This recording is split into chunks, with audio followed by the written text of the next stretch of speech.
जोंनि गलाघाट जिल्लानि सिङाव थानाय सिसुपानि दख'रा दुलाराय बर' फरायसा आफादा देग्लाय 2022आव मेट्रिक पास जानाय आरो हायार सेकेन्डारि पास जानाय बे गासै फरायसाफोरखौ लानानै बाहाय मोनसे बरायनाय हाबाफारि लादों।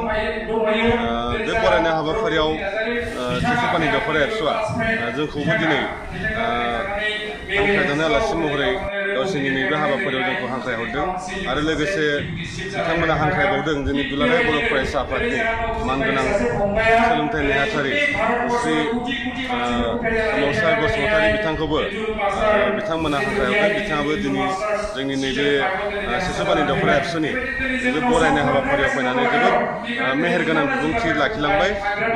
बिथाङा बोरै फरायसाफोरा IPS ICS अफिसार जानो हायो, डक्टर, साइन्टिस्ट, इन्जिनियार जानो हायो, बिथाङा दिनै मोनसे जोबोद फरायसाफोरनि थाखाय मोजां बिबुंथि लाखिलांबाय। बिथांमोनखौ दिनै फोरोंलांबाय बोरै बेफोरबादि जानो हायो।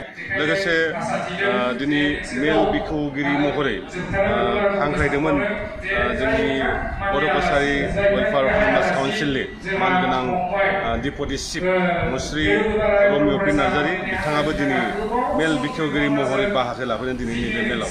बिथाङाबो गोबां मोजां खोथा, बेसेन गोसा बिबुंथि दिनैनि नैबे हाबाफारियाव बिथाङा बिबुंथि लाखिलांदों। बिथांनिसिमबो जों साबायखर जासिबाय।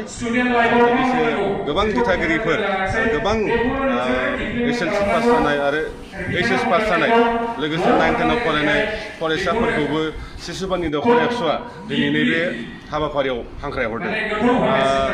नायनो थांबा जोबोद मोजां मोनसे दिनै हाबाफारि सिसुपानि दख'रा एबसुआ दिनै नैबे सिसुपानि टेलिसालनि हाइ स्कुलाव बिथांमोना लादों।